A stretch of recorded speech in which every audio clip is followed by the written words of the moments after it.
4 young bears called yearlings are just a few minutes from being set free into the rugged mountains in the eastern Sierra.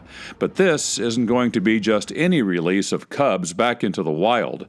3 of the 4 are siblings, offspring from the infamous mother bear that caused much of the property damage attributed to Hank the Tank.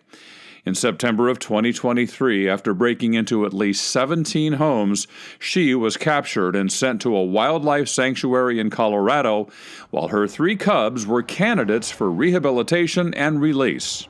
Alexia Ronning is a Tahoe bear specialist with CDFW. Even if we tried to put her in the wild, she wouldn't stay there. She would probably go back into urban areas. At that point, at least 80% of her diet was human food. And that's what she had been doing for the past 2+ years. And that's what she was teaching her cubs.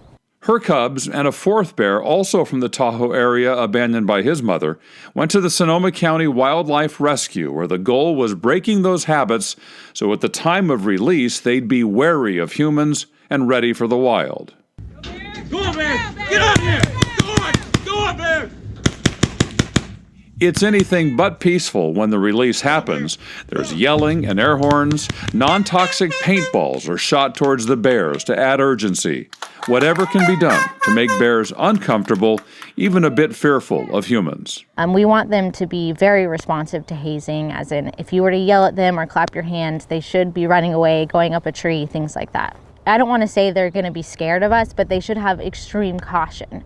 So, for example, if you were to run into a black bear, in the woods, they should stop at their tracks and look at you and be very cautious about your presence and most likely not want to stick around.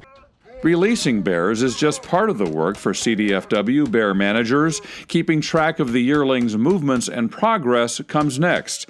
The bears are wearing collars that send location signals to satellites, then to department computers.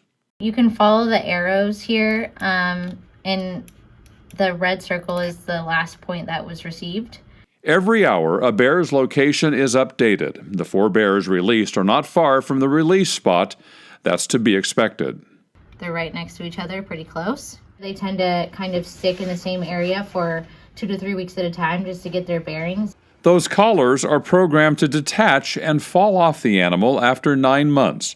Environmental scientists like Alexia will head into the wilderness to retrieve the collars so they can be reused.